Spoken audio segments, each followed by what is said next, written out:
I like to start every podcast by shooting shots at people. And let's just say Lenovo suck at updating their devices. They are liars, which we'll get into. Yes. And they also suck. They suck. Supporting their enthusiast devices, which people have spent, including young Andrew over here, have spent thousands of pounds and dollars on. I know. I'm trying to butter you up to start the show. I like it. He wants my Legion Go too. I do, yeah, the one that's never updated. But it's okay, because Lenovo have come out and said they understand your frustration. Oh, that's good. It's good, isn't it? Yeah, that makes me feel a lot better. Your frustration when future games get released and they won't run, they understand your frustration. It's fine. Yeah. Because they're all in their office on their lunch break going, damn it, why can't I run this game that just came out? No, they're all in their office on the lunch break running SteamOS. Oh, well, yeah, that's true. So that they don't have to do anything. Yeah. That's the facts right there. So Lenovo have replied to basically a wave of people expressing their frustration, primarily on Reddit. They've responded to them on Reddit, expressing that they understand people's frustration, that the lack of updates that have happened so far for the Legion Go 2, and that updates are coming, they cannot give a defined estimated time for them, and that they've definitely not abandoned the device. I hope you haven't, considering it's only just in people's hands. And that it's like quadrupled in price over the past couple of months. Do you know what the retail is on it now? Oh, it's insane. Like, it's absolutely insane. Is it 13, isn't it? It's done like a £200 increase, I believe, in the UK. And in America, it's gone up like considerably. Jeez. Like with the 2 terabyte model, like being well over $2,000. Like it's just insane. Yeah. Like absolutely mental. Which is such a shame, which is why I'm so happy I jumped on it when I did. Yeah. Especially all the early adopters, even though we had to wait ages to get the units. People are still waiting and they're having to pay like insane amounts and they're not updating stuff. Like, I want to start with the lying part of it first, because this really annoys me. Because when all this was happening at the launch of Legion Go 2, even though, again, like he balls this up so badly, they said October the 31st. It was going to come out on Halloween. But like UK and everyone were like saying that you could pre-order it and also get it like months before that. It was like 6 weeks early or whatever. So it was the second day that pre-orders were live. I mulled it over for 2 days. Like, do I spend this much on a handheld? And I was like, I don't know. And I said to you, I was like, I'm just going to do it, I think. And I'm so glad I did. But anyway, like I did it and the date just kept getting pushed and pushed and pushed and pushed and pushed. And it kept saying like available in like so many weeks. And then it kept getting later and later. And then it rolled on to 2026. Bear in mind, we're on like, when was it? Like September or something? It was. Like, and yeah, it was just frustrating. In that time, no news from Lenovo. They wouldn't reply to anyone. They were just like, there will be units shipped. So people were getting frustrated. People cancelled their orders. Then they did a Q&A, which they got annihilated on. Like, it was such a bad move. Like, because they were like, live Q&A, like, we're going to be really happy for all these people that are going to be really excited for this device, which is true if they hadn't already cocked up all the shipping stuff, right? So all the Q&A was, when is it launching? When am I getting my device? I ordered it like weeks ago. Like, what's going on? All the Americans are going, hang on a second, we're not even getting it until like the end of October. So why are we not getting it now like the Europeans are? Like, so there was all this like hate like firing over. But there was the odd question that got asked properly, which they actually replied to and didn't just either delete comments or like just ignore. I think they replied to 5 things on the first day, right? Which was like ridiculous. One of them was how a driver is going to be done, because the Legion Go 1 suffered from poor driver support. It was like, we already know this was going to happen. So people asked what are drivers going to do with the Legion Go 2? And Lenovo said, don't worry, the drivers are supported will be done by AMD this time. And it was like, oh, hallelujah. Yeah. I remember doing a video. There's a video back on our channel where I went through their Q&A and did like all the info we know. And I went so hard on like, they've said AMD are doing drivers, which means we'll get drivers flying everywhere. Like, it'll be great. Like, this thing will be so updated versus waiting for like the support of like, you know, OEM support and stuff, waiting for them to like process drivers and tweak it, whatever they do, and then push them out. And I was so happy with that. I was honestly thinking we're going to be like next level here, because every game that drops, there'll be a new driver, just like with a discrete GPU. You know, new game drops, there's a new NVIDIA driver, there's a new AMD driver. AMD are a little bit slower, but it's still regular, right? And so I was so happy. And then I went back to that Q&A a little while later, and they changed it. They'd edited their comment and gone, oh, like clearly they'd been told, like, no, AMD aren't doing it. We're going to do it. And we probably don't have anyone hired to do it, which is probably why there's not been a driver since it launched. So they're still trying to find someone. They're like on like freaking, what's that job website thing? Indeed. Looking for people. Yeah, on Indeed and stuff, like waiting for someone to actually be able to process these drivers. So they lied. Like, they came out and said AMD are going to do it. And then they backtracked and went, no, we're going to do it. And since then, we've had none. And that's another lie on the behalf as well. As on the website, it says the latest drivers from December the 31st. That was the same driver it launched with like 3 months before. And do you think they've post-dated that on the website to make it look better? That's what I think, yeah. Because I remember when that came out, I didn't even install it because I went to my AMG Adrenaline, because you can either do this in Legion Space or in Adrenaline, like AMD's software.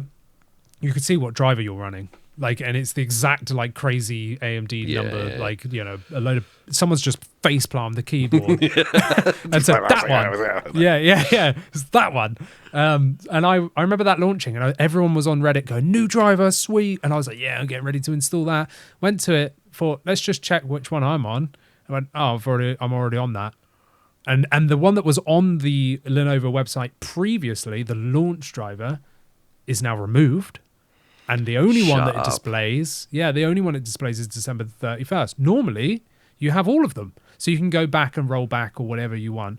No, there's just December the 31st, and that was the launch driver, at least on my unit. So, yeah. They haven't had one yet. I'm just going to be really blunt about it. It's piss poor. It is utterly poor. Yes. And for them to be selling a $1,000 to $2,000 device, right? There we go. That's the issue there. It's an absolute taking the mick out of the consumers.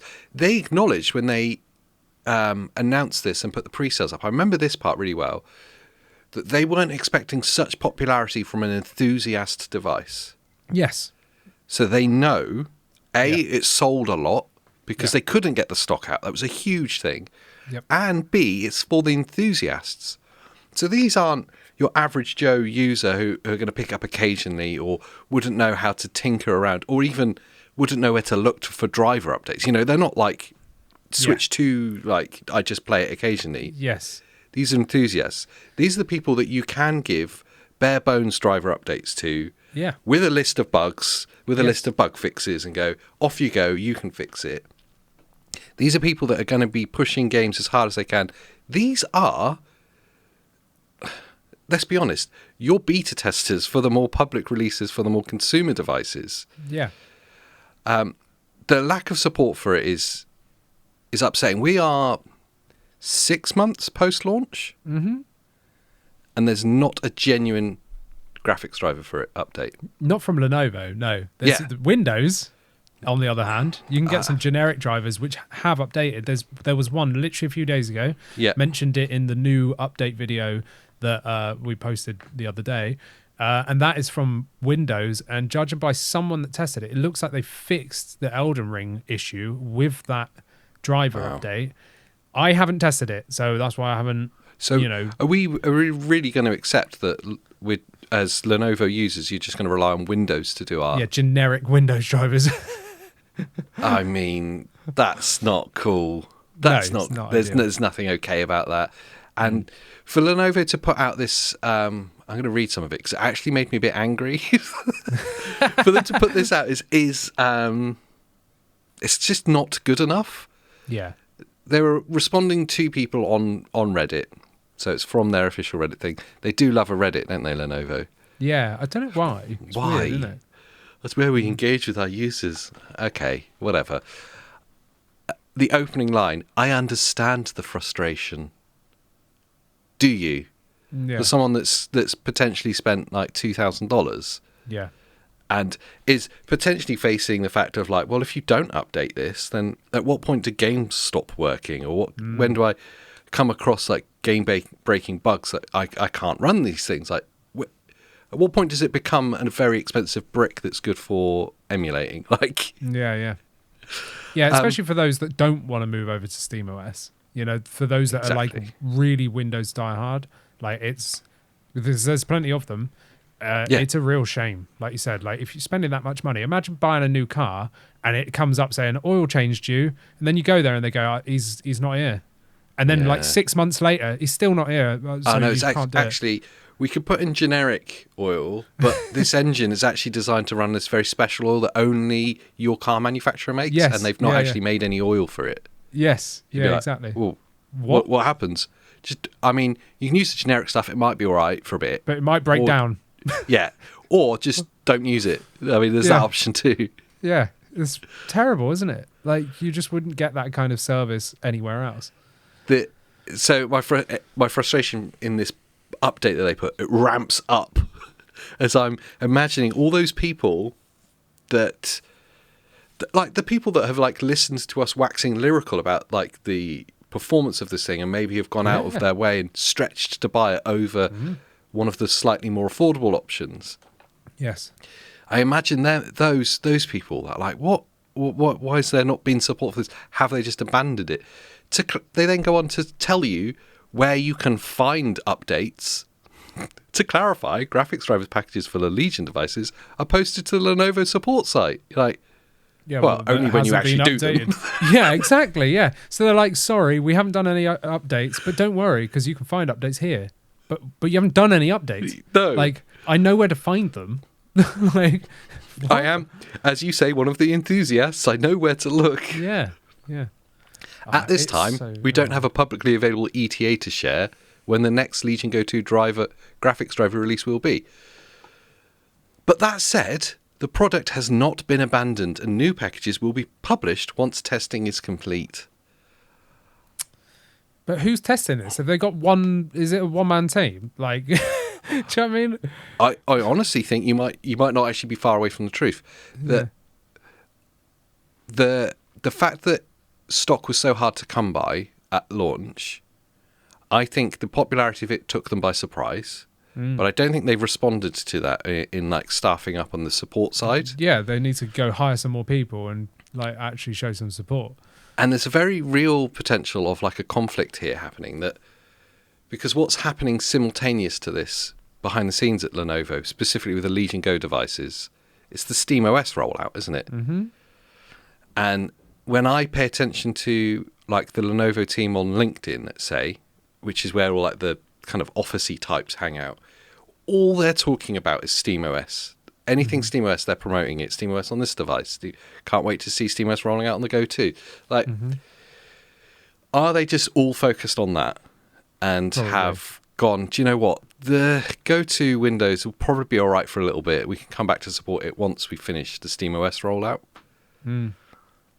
But how involved are they with Valve to like get it? Because in my mind, Valve's doing the work. Do you know what I mean? Like, they are SteamOS, so they must have someone on Lenovo's team to make sure, like, you know, stuff is getting supported with this hardware. But I wouldn't. It's not like they're making a custom Linux-based gaming system themselves. No. Yeah. Like, and they're all gung ho making this new operating system. It's already an operating system. All you've got to do is get it to support your hardware. So it's not like a whole team effort.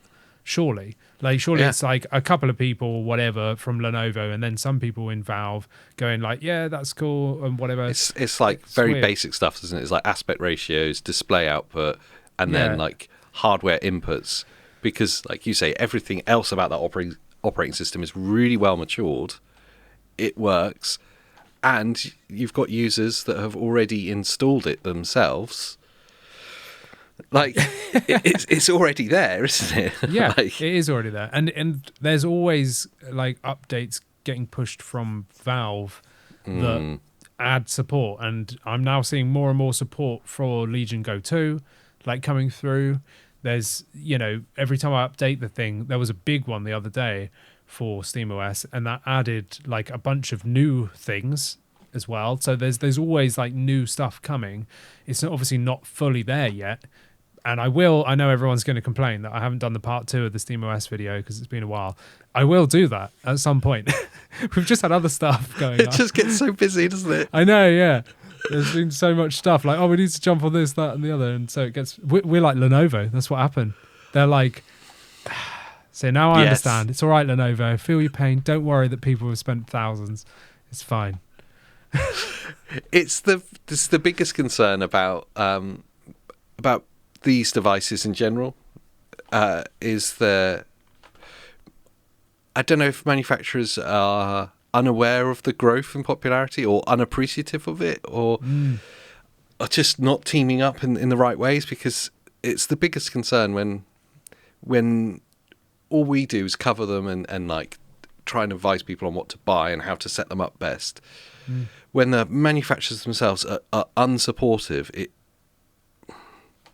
I worry about even suggesting them. That's the thing. It's annoying, isn't it? Because the device itself is excellent. Obviously, it's the best screen on the market for handhelds, and people want that. People have got Steam Deck OLEDs and OLED aficionados, and they're like, no, I must have OLED. And now we've got something incredible with a 30 to 144 hertz VRR capable OLED HDR, like true black 1100 nit display. Do you know what I mean? Like, this thing is like absolutely brilliant for entering your world, and then you've got them just being like, yeah, whatever. And so, like you said, it's really hard because I love the device. Like, it's brilliant. It really is good. But it's so annoying because I want to be like, this is great, because of the support from the company behind it. Yeah. Not just for what like specs it's got or whatever, It's annoying. It's the complete opposite argument to how we talk about Steam Deck. Yes. Like Steam Deck in 2026, I think everyone can acknowledge that it's properly lagging behind on the hardware front. It's got a beard now. It's got a beard. It's got a creaky back. Like walking stick. He's old boy. Yeah. And it's struggling to run some AAA games. Well, most AAA games now. It's walking now. Yeah. But you cannot take away from how well supported that device has been and that operating system is. Like, and still supported. Exactly. Yeah. They haven't gone, do you know what? We're like 4 years in now. We can probably slow down on this. Yeah. They're constantly updating it. They're constantly looking at what the community's doing, what the feedback is. Any weird janky workarounds or like custom parts that people have made themselves, how can we incorporate this into the wider rollout? Yeah. They're brilliant there at Valve, and I mean that ultimately with the lack of support from Lenovo is why I jumped onto SteamOS. Yeah. Once I saw that it was dealable, like there's bugs in it, but it gets updates regularly, and games run incredible on there. Yeah. Like granted, of course, you can't run anti-cheat, blah blah blah blah blah. But for the games that are single-player based or games that are multiplayer, like Division 2, that don't need anti-cheat because they just work for whatever reason, it's brilliant. Like, it's a really good way of an easy operating system. It really, really is. It's just so frustrating that the Windows side, because I've obviously got it dual booted, it's just annoying that I'm not as up to date on the Windows side as I am on the SteamOS side. And SteamOS isn't even natively supported yet. There's still like bugs. It's and from a still smaller better. company. Yeah. That's the other thing that really baffles me, is that like the tiny size of the operation that they are at Valve and how well supported this hardware's been. It should be a testament to the other manufacturers on how they should be dealing with their devices. Sadly, definitely not the case for Lenovo. They're more worried about their rollout screens that they can put on laptops. Yeah. Or the foldable handheld that's never going to get released. Yes. That they obviously spent loads of times like concepting. I still don't understand the idea of that, what I think it is. I want the handkerchief. It's like the size of a handkerchief, but it folds out 4 ways into nice. like a map. Do you know what I mean? And great. then you've got a nice big crinkle as a plus, right? It acts as a crosshair, Oh, so the center aiming. Yeah. Yeah, so that's great. Really good. It'd be great. When, just before we wrap up on that story, when do you think we'll see a driver update? Probably a week before it gets end of life. So give it a few more years, and then we might get an update.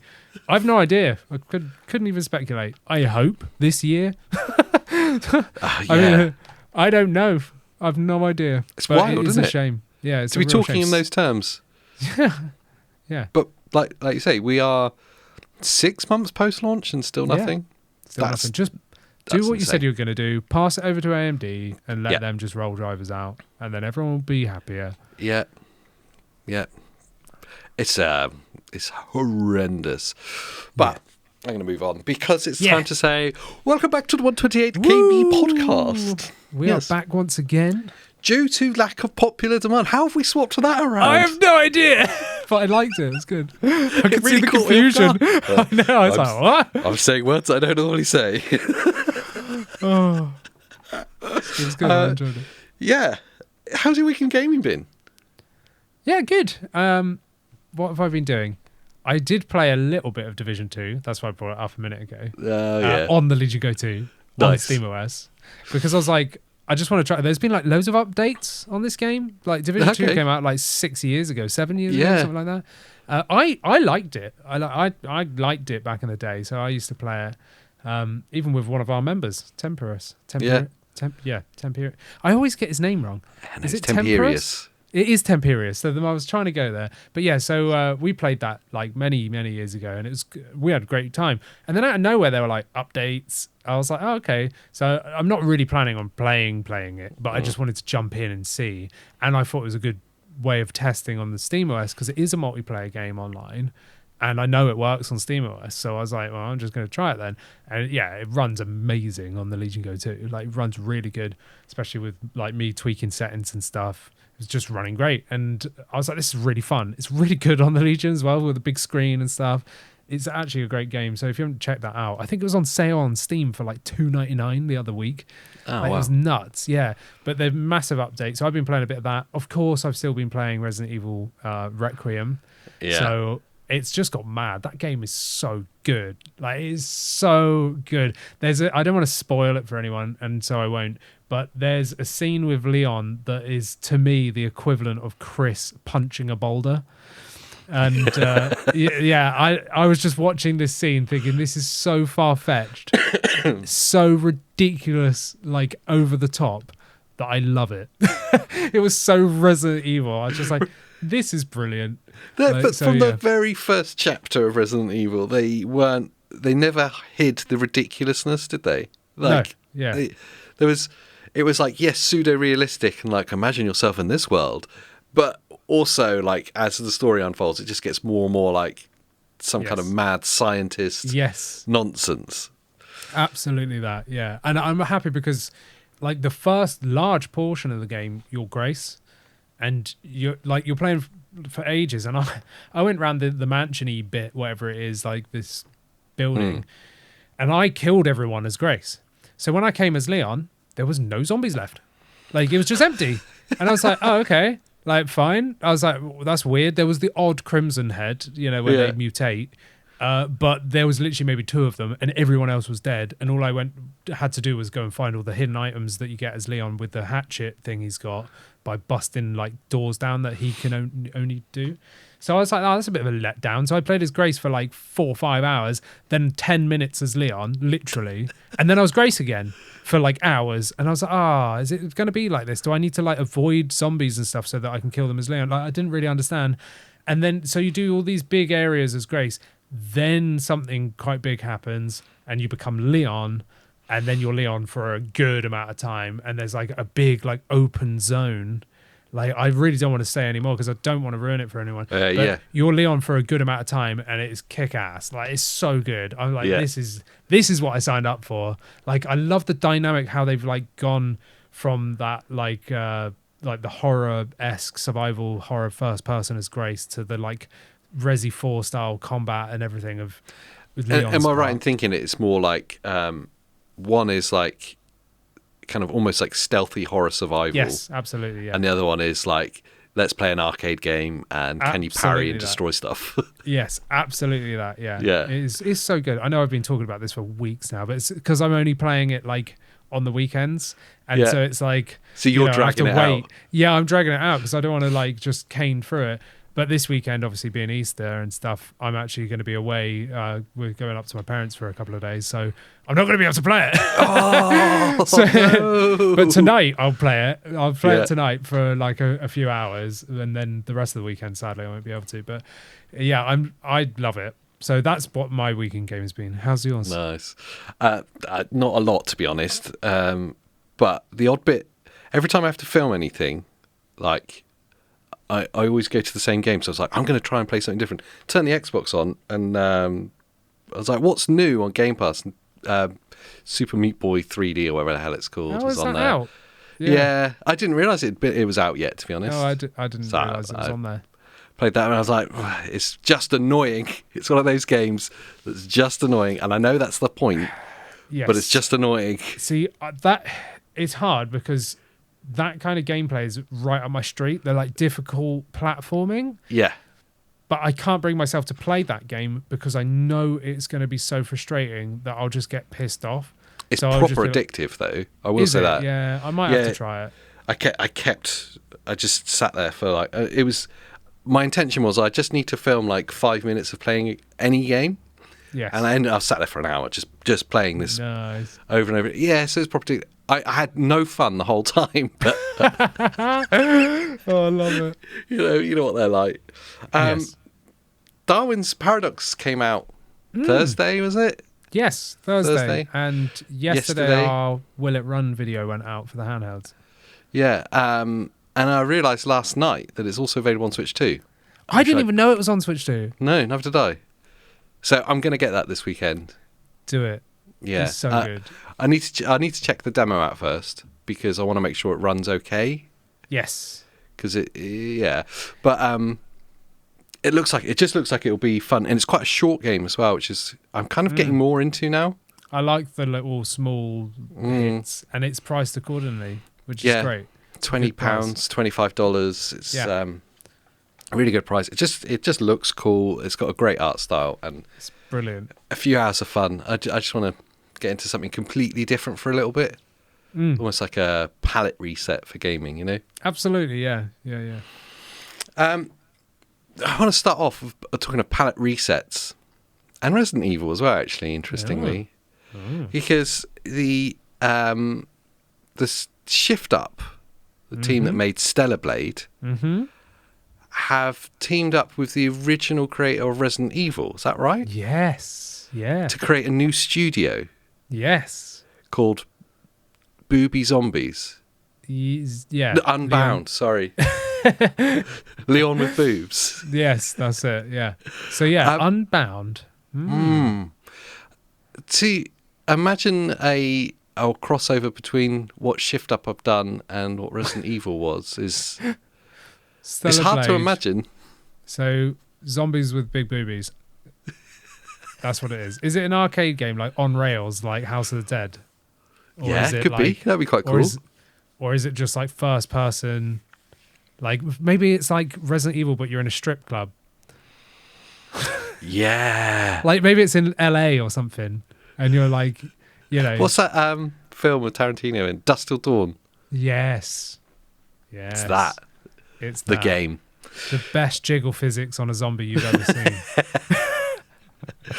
But like that kind of goon fest aside, Stellar Blade's an incredible game. It's brilliant, yeah. And obviously Resident Evil is Resident Evil.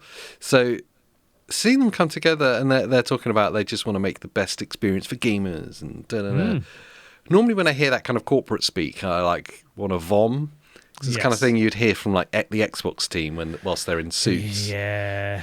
We just want to make the best experience for gamers. Yes. But when you hear it coming from those kind of people, you're like, well, I kind of believe you because that kind of feels like what you've done in the past. That I had no like offense when I saw this like collaboration. I was excited. I was like, yeah, this looks cool. Like you said, I wasn't like, oh, like what you're saying. Like, I'm down for this. I've no idea what they're doing. I hope it involves zombies and boobies. But no, I don't know. I don't care what it is, to be honest. I think it's going to be good, like with their vision. But it's cool that they're making a new studio to focus on whatever their new like direction is here. So I hope it's just something brand new that we've not seen before. Like what if it's like a really random twist and it's like a cozy farm sim or something? Maybe it is. I have no idea. I got a suspicion that it won't be, but I mean, no, it's possible that they're what like if it's making a zombie a new farm Pokopia. sim? Ooh, yeah, like a what's the post-apocalyptic. twist there? Do you have to defend the farm from zombies, or are you growing zombies? Yeah, I was going to say, or are you farming zombies? Yeah, you're the original source of the zombies. Yeah, Ground Zero. Yeah, and you're like the zombie king. They leave you alone. Yeah, that's it. Because you're mutated like Wesker. Yeah, you just wow. walk through them. Yeah. I can get on board with this already. Yeah, I think it's good. We should pitch it to them. If anyone wants to fund us making zombie farm sim, then yes. Yes. I bet if you went into Steam and searched for the indie games, it would be there. Yeah, probably there already. Yeah. Talking of that, just real quickly, it's not in the notes. There's an indie game subscription service that got launched. Oh, really? Don't know if you saw any of it on Twitter. Is it called Game Pass? It's something like Indie Game Pass, but it's obviously not from Microsoft. It literally just been launched. I want to say it was on Thursday or Wednesday. Okay. I wanted to look at it because I'm just kind of curious as to what that's going to be. News to me. Some kind of subscription service. I think it's just a nice way for the smaller developers and publishers to get games into people's hands. Yes, yeah, which is why Game Pass is great, because there's so many indie games I would have never have tried unless they were on there, and that have been excellent. Yeah, so many like big games as well that I wouldn't have. That's true. To be fair, I wouldn't have tried. Yes, true. Yeah. Or the opposite, would have wasted loads of money on and been really annoyed. Yeah, absolutely. I will always go back to Expedition 33. And I don't think it would have been as popular if it wasn't for Game Pass and everyone then talking about it.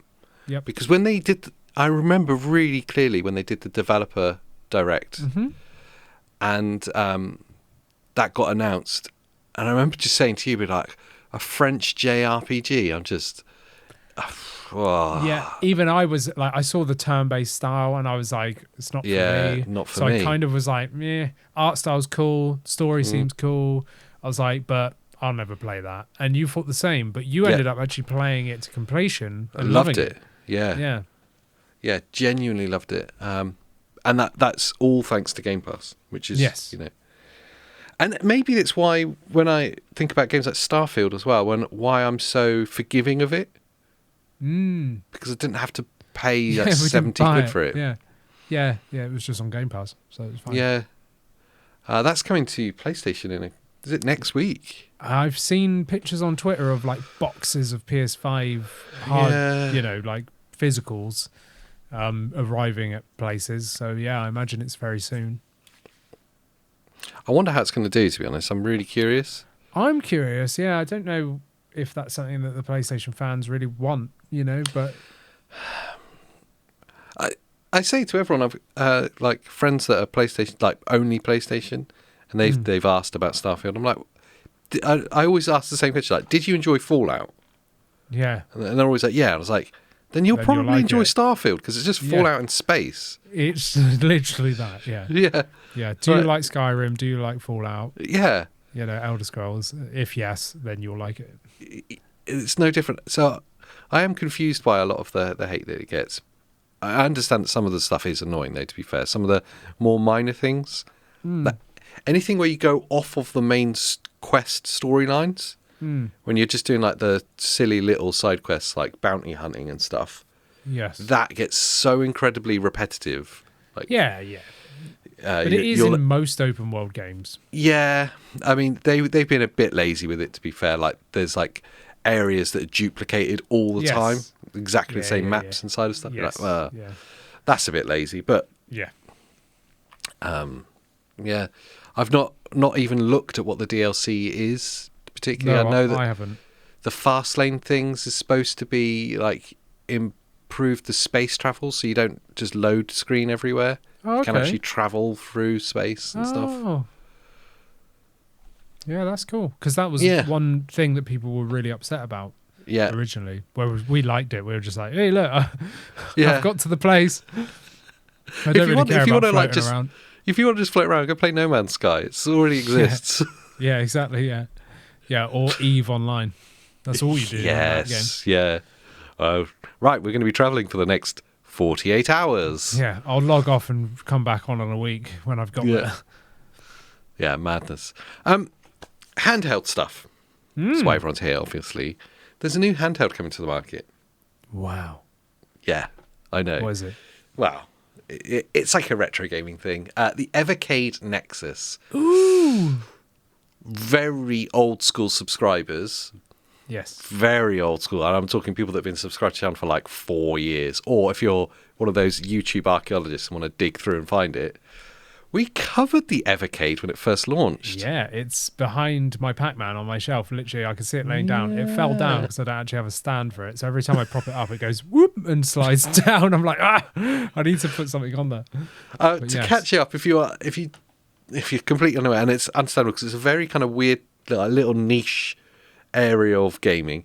The idea with Evercade was how to preserve some of those classic games, but in an officially licensed way, on hardware that feels modern but authentic to the experience. With physicals as well. Yes, physical cartridges. So it's not just you're not just loading ROMs or downloading games like GOG. It's physical ROMs or physical hardware. They released a handheld and they released a console version for TV as well. And what was cool with it was the cartridges you could use in between both. Yes. It worked on the TV console and on the handheld. But it was very much like 8-bit and 16-bit games. Proper retro stuff. I think the newest it got was like Sega Genesis, Mega Drive. Yes. That kind of Earthworm Jim was like their poster boy. Yeah. But it was cool because, game preservation's been a thing that we've talked about a few times and it comes up a lot. And it's why so many people emulate. Let's just be honest about it. Yeah. And it's always been like sad that there hasn't been like more legitimate ways of accessing some of the games that you love in the past. Absolutely, yeah. And Evercade was one of those ways of doing that with officially licensed hardware, hard copy games and stuff you love. So they're bringing out a new console, the Nexus. Yeah. Which actually looks really cool. It looks really exciting. Brilliant. It looks great. I love the look of it. It's got like a just under 6-inch screen. Yeah, 5.9, something like that. IPS LCD, 500 nits. Yeah, it looks good. You've got 2 joysticks. So, that's telling about what we'll talk about in a second. Got D-pad face buttons. You can turn it on its side and it will go portrait mode for like shoot 'em ups and stuff. Like dual shoulder buttons as well, L1 and L2, R1 and R2. Interesting that they've used that particular naming scheme for them as well. Yeah, interesting. It's got Andrew Tate mode. It's a true arcade mode. If you turn it vertically, then you can play like those old school shoot 'em ups and stuff. Yeah. But what's exciting is it's launching with Banjo-Kazooie and Banjo-Tooie dual cartridge, isn't it? Yeah, and it comes bundled in with it. That's really cool. Really cool. And it absolutely hints at where this particular handheld is aimed at. Play, as they put in their announcement, play classic 32 and 64-bit games. And for me, and it's purely selfish, and I'm sure it's the same for you, because it's kind of like the age group in which we grew up with gaming. Specifically the 64-bit game era is where I get really excited. Me too, yeah. I love all the stuff before that, but just for like a little while. Do you know what I mean? Like I'll play it for like 10 minutes, jump in, jump out. I'm good. My nostalgia comes from 64-bit and up. Like, once you start getting into Banjo-Kazooie and Tooie, like N64 stuff, the PS1 stuff, like all those kind of stuff, Sega, it's really cool. So like Dreamcast and stuff like that, like that's where I get seriously excited. And also that's where I feel like is the most annoying for emulating. 100%. Yeah. Because, okay, like N64 and stuff's pretty easy, but like when you go to PS1 with multiple disc games like Final Fantasy VII, you have to like piss around. It's a horror show. Terms. Yeah, of like having to disc load like multiple discs and stuff in emulators. And it's just it's just a ball ache. Like it really is. Yeah. Like you just spend ages setting it up and then it doesn't work or whatever. And it's like, I don't want that. If I could go and buy like a physical licensed cartridge which is just going to work and you just drop it into the device with this thing's got like 5 hours of battery life, like that excites me to no end. And like them shipping Banjo-Kazooie and Tooie on it with it, like it's bundled with it, it's not like a separate purchase, it's like buy this handheld and it comes with this. That is like the best move they could have done. To me. It's such a poster child of that era as well. Yes. For a game. So it's huge that they got the license for it. Yeah. But that tells you exactly the type of game that you're going to see. Anything that was like iconic of that era that wasn't a first party game is fair game. And so it's going to be quite exciting to see what we see rolling out onto this. I'm certain we're going to see some PS1 games on there. Yeah, just because of what we said earlier, dual analogs, L1, L2, R1, R2, like it just makes sense. It's all in the same era as N64. I love some Sega Genesis stuff as well. Sorry, not Genesis. Dreamcast. Saturn, wasn't it? And was it Dreamcast? Yeah, Dreamcast. Yeah, I'd love to see those kind of stuff like coming here. Might have been Saturn actually. I can't think now off the top of my head. I'm just thinking of playing Shenmue and stuff on the Dreamcast, and I'm like, that was around the same era as PS1. It probably wasn't. The time gets compressed, doesn't it? Yeah, exactly. Yeah, but yeah, so I am excited by seeing those. I really hope they get a load of PS1 licenses, because if they start doing like the PS1 like dual bundle like things, that would excite me a lot. Yeah, there's some great games. What I particularly love about it is it fixes my pet hate of emulating.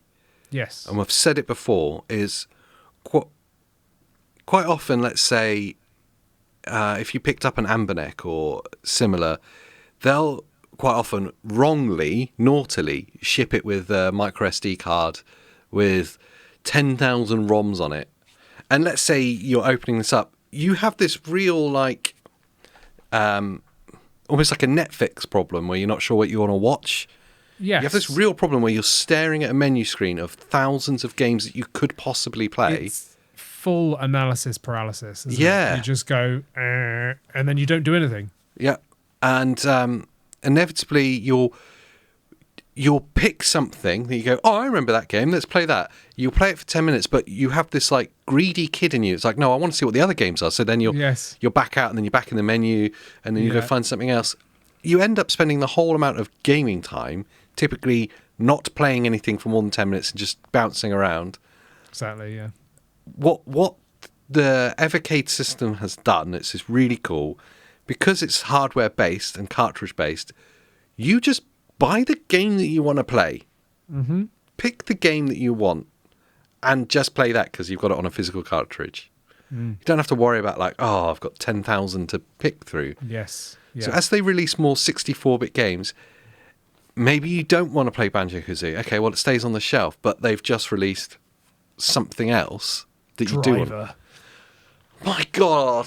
Yeah. That would be so cool. It would be so good, like Crazy Taxi. Like, they could just put all these like old school stuff out. Like, wow. I'd love that. Yeah, it's genuinely exciting. I'd love that as well. Like, that's exciting. Just to be able to play the games that you want to play and only have the games that you want to play rather than just thousands of them for the sake of it. That's really cool. Mm-hmm. For those loud minority that are like physical or nothing, then it answers that for you as well. Yeah. A whole new way of collecting games. Yeah, it's just forever there, providing you don't stand on it and break it. You know? Yeah, and undoubtedly it'll have the same problem as other cartridges. There's going to be some kind of little battery in there that's going to corrode. Yeah, that's it. Yeah, after 25 years, that will be dead as well. But Yeah. But for the time being, like, it's exciting. I love the idea of it. I'm going to see if we can get hold of like a press unit early, so we can do some content on it. That would be cool. Love to try it out. Yeah, I'd love to try it out. There's also Nexus Sync, I think they call it, which is like a wireless multiplayer mode.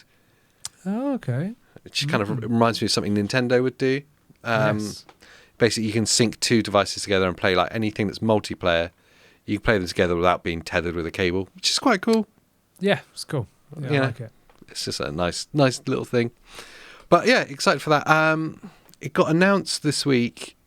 I think it's October. It starts shipping. You can pre-order it now if you want to. Yes. I want to say it's around 150. I think it's 160 UK. 160. But I think Shop 2, I've got it down into the 150s, like something like that. In the backdrop of the price of everything else, that seems like an absolute bargain.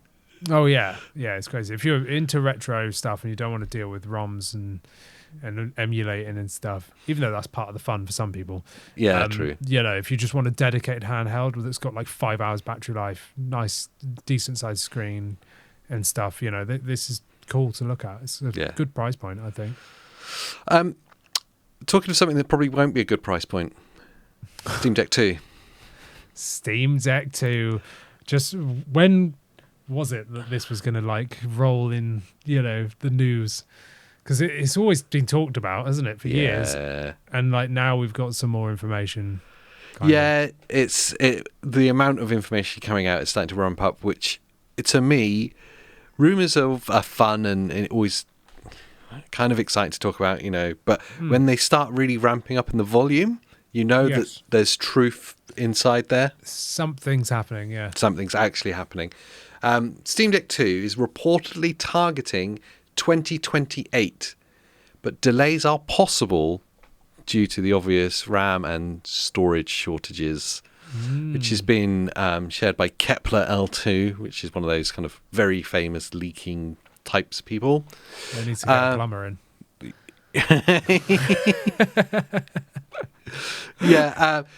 They're trying to spin it as a positive, which makes me feel like it might have come from someone inside, because as they put in this leak, unlike consoles like the PS6 and Xbox, Valve isn't using a semi-custom system on a chip, meaning any delay could mean and allow them to adopt newer components with improved specs. Yeah. I call bullshit on that last part. Yeah, I don't know. See, I think that's the only part of this that makes sense. Like, because like 2028, like, come on, like, Steam Machine ain't even here yet, and it was promised for Q1. We're past that now, so we're gone. We're in Q2 now, so that ain't happening. We ain't going to see Steam Machine probably till the end of the year. And then we're into 2027. What, you're going to release it in a year? Like, I don't think any of this RAM and SSD stuff is going to change anytime soon in the next 2 years. So that part of it, saying that they're not using a semi-custom SoC so that they can shift the date, so that they could potentially upgrade it instead of happening with what's happened with the Steam Machine. They committed. They've got it now. Very true. And they are screwed. Like, because however they launch this, they're screwed. They release it now, they're going to get, like, the price is going to be astronomical. If they hold on to it until the price goes down, the thing's out of date so far that it's pointless having it anyway. So, like, they've kind of shot themselves in the foot. So it makes sense that if they're not using a semi-custom SoC, then they can just adopt anything. So by the time 2028 comes around, they look at the calendar and go, well, RAM and SSDs are still screwed, so let's shift him on another 2 years, you know, and then they can just swap in a different chip and go from there. So I think the 2028 thing, why was that even mentioned? I don't know. The leak should have just been, they're working on it, and it's not a semi-custom chip due to the market of the world right now, which is a benefit. And the other thing with the 2028 thing that doesn't make sense with this story is tying it up to what the original wording was from Valve when Steam Deck launched about what when the Steam Deck 2 would happen. Yes. Has there been a generational leap yet? Would there be by 2028 enough for it to be a monumental upgrade? It's hard when AMD say that they're sticking with the Z2 Extreme until. Yes. I say Z2 Extreme. I don't mean that. I mean RZNA 3.5. Yeah. Until 2029. Mm-hmm. Right. So if they're sticking with RZNA 3.5, that's no DLSS 4. Sorry, what am I talking about? FSR 4. Yeah. So unless they backport it somehow, 2028, no, I suppose.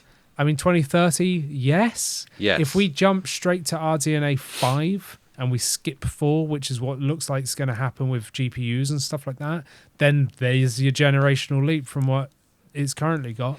Exactly. You know?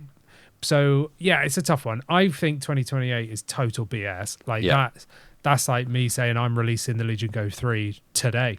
Like, so is it? Like, no. No, it's just lies, like you it? saying the drivers are going to release today. Oh, yeah. I've got a driver and no one else does. That's true. Oh, no, that's not true. Insider. Yeah, that's it. But yeah, so I'm thinking 2030. Yeah. Mm-hmm. But they're saying 2028 to make it like, oh, it's coming. Like, yeah, get people excited. Like, just don't. No. I'm with you. I think it's nonsense. Yeah. And maybe 2029, maybe, but it needs the hardware needs to be mature enough that it's cheap enough for Valve to sell it at a Steam Deck price point. Yes. So that's going to be 2030. We really need to see how screwed Valve get by releasing the Steam machine, because if they get absolutely rammed up the backside, then it could can the whole hardware department entirely. That's what I mean. Like, how are they going to recover from it if they screw this up? Yeah, unless they're willing to invest a lot more from software sales into it. Their hardware department could have been shut down by this point because the Steam machine has screwed them. Yeah, it's very, very likely. There's a spider just crawls across my desk. Oh, I like that. I wonder what you're doing. I thought you were going to just whip out a Steam Deck too. I've got it here. No, the spider's trying to attack me. Yeah. I call BS on it, and the slightly optimistic ending I call BS on. Like, oh, so it allows us to be versatile. No, that's a consequence of what's happening. It's not a planned out thing. Oh yes, yeah, I'm with you on that. yeah, I'm with you there. It's just absolutely. Like, okay, so if you're, I mean, they may surprise us all. They may like go, hell, we need some good news. Let's double down and get it out quicker. But it would go against the whole planning. And one thing that Valve seem to be good at is kind of sticking to their guns on like direction, and they don't seem to flip flop a lot. Do you know? No, the only reason the Steam machine is going to be screwed is nothing to do with Valve. It's just the market right now with all the AI sweeping up the RAM and the SSDs. If none of that was going on, then it would have dropped already like a couple of months ago. It would have been a really good price point. Everyone would have loved it. We'd all be talking about it and playing on it, and it would have been a win. It's real sad for them, to be honest. I think I actually feel bad for them because I do think they are doing great work for gamers. Well, and when the announcement came, I was really excited as well for that reason. Yeah. I thought it was exciting. I thought it was great that there's going to be another hardware manufacturer in the TV space. Yes. And we need that. I think it's going to be really cool. And as more and more stories were coming out about, before it was announced by Xbox that Project Helix was going to be a PC, we already knew that was the kind of direction, well, we assumed that was the direction of travel. And it was exciting that you're actually going to have a Windows versus Steam piece, like TV PC. So that was going to be really exciting. And that breeds competitiveness and makes it better for us. I was genuinely excited for it. Same. It sucks that this is the situation we're in. It really does suck because like even with me going to like planning to go to my parents, for Easter. Yeah. And I was like, imagine if I had a Steam machine, like literally like the size of a Coke can, 6 inches, whatever it is, like in the bottom of my bag, whip it out, stick it on the TV, and we could all like play a game or whatever. I know I could do that with Switch too, but it's not the same. It's not the PC it's side. Not the same. But that would be so cool. Or even being on a train, you could pull out a portable monitor and plug in the Steam machine. Yeah. Do you know what I mean? Like you totally could. And it'd be wicked. Like, I love the idea of it. I still love the idea of it, but I just think it's going to be priced so high that it's going to be screwed. So I am seriously excited for the Steam Deck 2. Internally pushed down because it's not coming anytime soon. So don't even think about it. The thing that is coming soon is SteamOS on Legion Go 2. That is your Steam Deck 2. That's for the Steam now. Deck 2. Yeah. Yeah. I'm totally with you. Really, the Steam Deck 2, the official one, is the Steam Deck 3, isn't it? Let's be fair. Yeah. Yes. I want to move into the land of Nintendo to end the show. I'm going to start it off with the most banal story of the week, which I like it. One commenter replied, "Water is also wet," which kind of shows you where this is at. The former head of Nintendo sales believes that the Switch 2 price will increase. Wow. I mean, obvious story of the week is that. Yeah, I think. Yeah. Because it's way too cheap right now compared to the market. It's way too cheap. It was already affordable. I have no idea why everyone lost their absolute mind when it launched about price, because it was a really good price point. And I'll stick to my guns there. I'm with you. Yeah. But PS5 is like, how old now? 6 years old. And that just got $100, £100 price increase. Which is the second price increase it's seen. Yes, second price increase. Switch 2 is a brand new, hot off the press, handheld. It's not had any price increase. No. So, yeah, I do expect it to get a price increase along with everything else. Again, Legion Go 2 is like savage price increase. Don't even know where they plucked that one out from. But, I don't think we've seen a price increase from Asus, but I would imagine that that's probably going to come as well. Yeah, we haven't actually. You're right. There's not been any Asus increase in price with the Xbox Allies at all. No. But I expect I would imagine. I expect it to happen. It's going to happen to everything.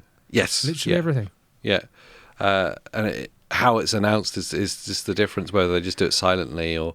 I would imagine that Nintendo won't make a big fuss about the price increase. They'll just do it. You'll just see it in shops and it'll be £50, £80 more expensive. And people will be like, what? Like, wasn't that cheaper before? And be like, yeah, it's gone up. It is still incredibly cheap.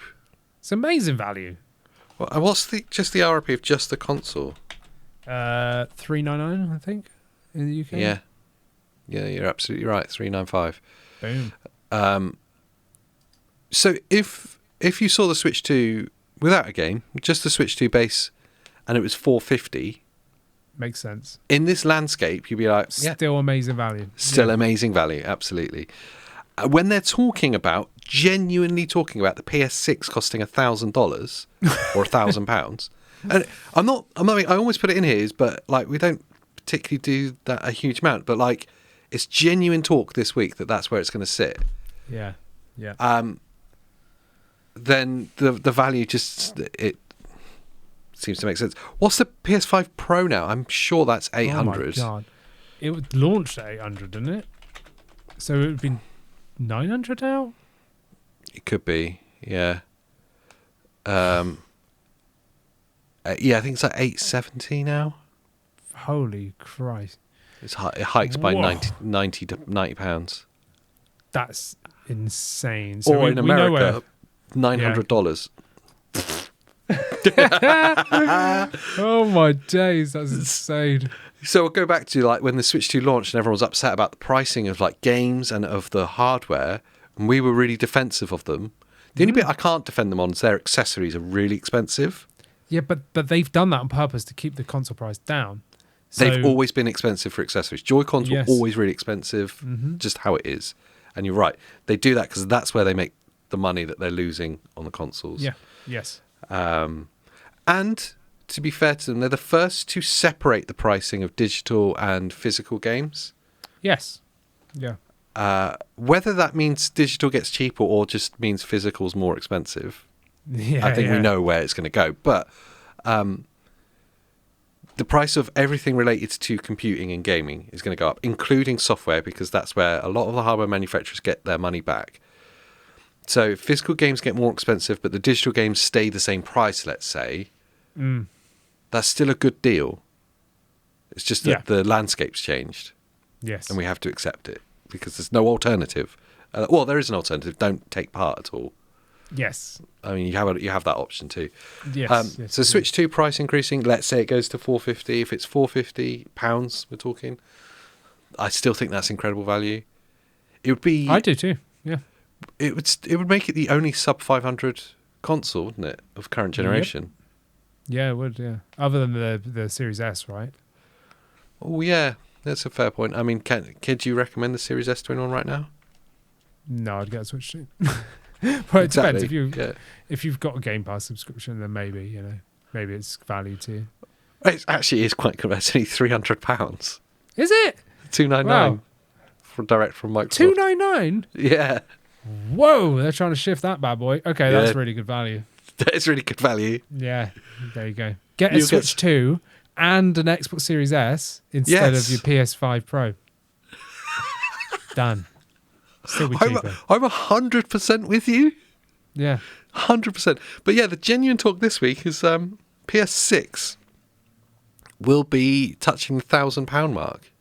Yeah, that's Between madness, 900 isn't and it? 1,000. That's madness. And I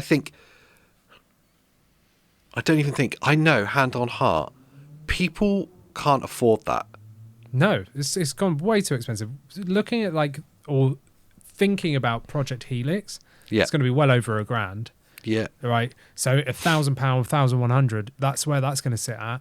Okay, it's going to be a PC, so it kind of makes sense. How powerful is it going to be? No one knows. But that's too expensive. It's too expensive. I don't want them to do this split console thing anymore. I don't want a baby Helix. No. Like the mini Helix. I just want them to do one console and that's it. Yeah. But the thing is as well, it's priced itself out of most people. So unless they do some incredible 0% financing for everybody, no credit checks, then it's There's the thing. it's It tough. ends up being like a mobile phone, doesn't it? Yeah, you rent it. Yeah. Exactly that. You're basically renting it or buying it over 3 years, which most people do now with their phones because phones are about £1,000. Phones are extortionate. Don't even they get are. us onto that. But maybe it's just gaming catching up to the rest of the world, and we've been a little bit spoiled. Because when I do consider mobile phones, those computing devices are 900, 1,000, Easily. and Yeah. people change them every 2-3 years. Yes. A games console has got a generational life of 7-8 years, Yes. and we're used to spending like 400-500 on it. That's very true. Yeah. I think the way that Microsoft can win is Game Pass Platinum, and you rent the console for it. 100% So agree with you. You pay, okay, it's more expensive again. It's $40 a month or something. Yep. But you're getting the brand new Helix with it. And if you pay it off, do you know what I mean? Like if you have Game Pass for so many years or whatever, you can keep it and then it drops your price down once you paid it off at 0%. Or you can just rent it. Do you know what I mean? Like just stick on that plan. And if you want to trade it in and get something else, like, I don't know. Do you know what I mean? Like they could do something like that. Which would be cool. Or there's a cheaper plan and you don't own it, so you are just renting it. So it costs more over time, but it makes it cheaper for you to afford. So there'll be a pay to own one and a pay to rent one, and you can choose your option. And honestly, I would say that's actually legit worth doing, because when I build PCs now, it's just not worth it anymore. It's too much money. I need a PC for me and my wife, and I have a separate editing PC.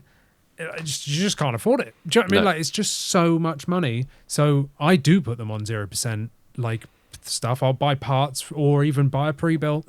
And then I go, you know what? I'll pay that off over 4 years or something. And then it's out of my mind. I don't have to drop 1,500, $2,000 in one go. It's like 25 quid a month or something. All right, well, forget about it.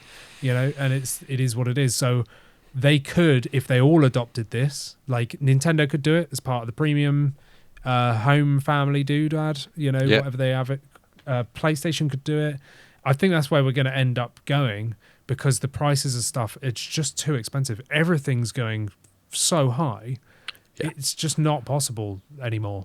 It's accelerating away from us all. And the thought of £1,000, £1,000 consoles makes me feel really sick. Yes. It was only about a year ago, I remember having these conversations with you about the psychological £500 barrier, and that consoles can't break that. Yep. And I'm sure it was only a year ago. It can't have been that long ago.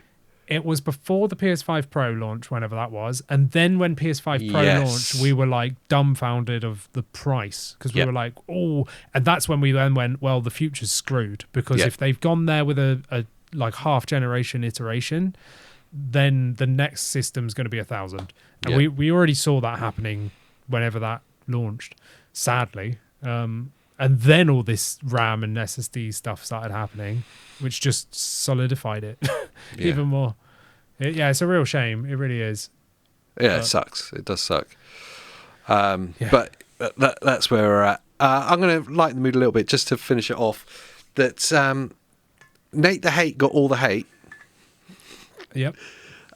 Genuinely did this week. He did a whole podcast outlining the leaked game roadmap for this year from Nintendo, and there were some big parts in it. No 3D Mario, which was a surprise.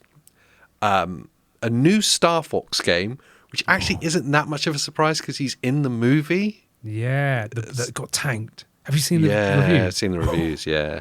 Wow. I was going to go and watch it this week. I was tempted to go and watch it this weekend. Do it. Tell me if it's good. Because I went to see Project Hail Mary. What's that? In cinema. You've not seen it? Sci-fi. It's really good. Oh! 100% recommend. 100% recommend. It's good. Yeah, it's fun. It's cool. Great film. The new Star Fox game, which, like I say, not a surprise because he's in the Mario movie. What is cool, potentially, is a remake of Ocarina of Time. Which we've been waiting for. Yeah. I think we've been waiting for since they did a little tease on the Wii in like 2010 or something. They showed like a 30-second piece of like a section of Ocarina of Time, but it's out there. You can find it, and everyone was like, Ocarina of Time remake. We've been waiting for that since then. It'd be great. It'd be great to see it. I'd even be down for it if it was in like the Breath of the Wild style. Oh, you're on about like a complete remake. Yeah, I think it is a complete remake. Right. Yeah. Not like 3DS style-y, like. No. Okay. Yeah. Wow. Well, that'd be cool. Yeah. Apparently, it's a complete, like, as far as I understand, it's a complete remake. Huge resources being put to it. That'd be cool. Yeah, I'd love to see like that. Breath of the Wild style-ish, but like more of that realistic graphic type that they tried with some of the older titles. I can't even think of the freaking name of it. But yeah, where Link looks a little bit more adult and like more realistic rather than the Breath of the Wild kind of cell shaded. Cell shade, look. Do you know what I mean? Because I'm kind of done with that now. You've done 2 games of that. They're massive open world. Just put that to bed. Try something different again. That would be wicked. I'm well down for the Zelda one for sure. Star Fox, I mean, it's... What's it going to be? That's the big question. Like, they keep going back to what Star Fox was, and that was great when it came out. Yeah. Of like, let's fly forward and fly for a hoop and shoot this thing. At the time, at like the SNES era... Yes. It was mind-blowing. I remember seeing it as a kid and being like, what the hell am I watching? This is like 3D space. I can go anywhere I want. You can't. Yeah. But that's how it felt. Yes. And it's like basically polygons flying at you. And like, that was mind-blowing. But that was in truth, the only reason that carried that game is that it felt mind-blowing. Yeah, because at the time, it was a technical masterpiece. Yeah. And it was great. And then they kind of missed it since then in Star Fox games. Like, my favorite, and everyone's going to hate me still, is Star Fox Adventures. I always say it's my favorite. Is that Wii? Yeah. No, it was GameCube. GameCube? Yeah, it was GameCube. Wow. Yeah, it was a GameCube game. But I used to play it on my Wii because it used to take GameCube games and there was GameCube controller things on the top. But yeah, so that game I loved, even though it wasn't even meant to be a Star Fox game. It was meant to be Animal Planet or whatever it was called. Dinosaurs and stuff, wasn't it? Yeah, Dinosaur Planet, I think it was called, something like that. And then they just whacked Star Fox in at the end. And I love it. Like, I love it because it totally went away from They just took a new direction, and it was brilliant. And there's a big fan club of it, like me. Then there's a lot of people that hate it. And then they kind of went back on themselves and kind of tried to make it more like Star Fox. And it just hasn't hit the same for me now. Like, you're just repeating the same thing. It's like Sonic. Like, they just keep beating a dead horse on a lot of their games. It's like, just do something different, man. Like, it's annoying. I don't want to play the same game over and over and over again. I want something new, you know? And they try it with Sonic. I know they do, like Frontiers and stuff like that, which is cool. But Star Fox, we haven't... When was the last Star Fox game? On the Wii U? Yeah. Which they didn't port to Switch 1. That was a fail. Like, just port that over. So I want to see something totally new. Give me... and by totally new, I specifically mean Star Fox Adventures 2. Or one remaster. Remake the first one. Why not? Just for me. Yeah, it's... I'm not holding my breath. It's exciting that they're basically rebooting, but I'm not holding my breath with it. Ocarina of Time, I imagine we're going to see... because it's the 40th anniversary, isn't it? It's the 40th anniversary of Zelda this year. February time they do it, but they're doing like... I'm pretty sure they're doing a Zelda thing in the summertime. I remember hearing a rumor about that. Anyway, so are we going to hear it then? We're going to hear it announced then. But basically, I think that falls in place of what would have been a 3D Mario this year. Yeah, that makes sense. We're also likely to see a Zelda-themed Switch 2. I don't know if that's going to be at the same time of Ocarina of Time. I would imagine it's going to be a similar thing, or for the anniversary celebration whenever they do that. That'd be cool. Yeah, I'm there for it. The Zelda-themed consoles will always look cool. They're beautiful. Yeah. It just annoys me they just don't at launch. Why not? Why don't they do it? I've always got the system. I'm not buying another one. Do you know what I mean? It's 100% that. Yeah, because I would look at them and go, yeah, that's cool. I'm definitely not going to buy another one, though. Or the £400 console. Yeah. No, you're all right.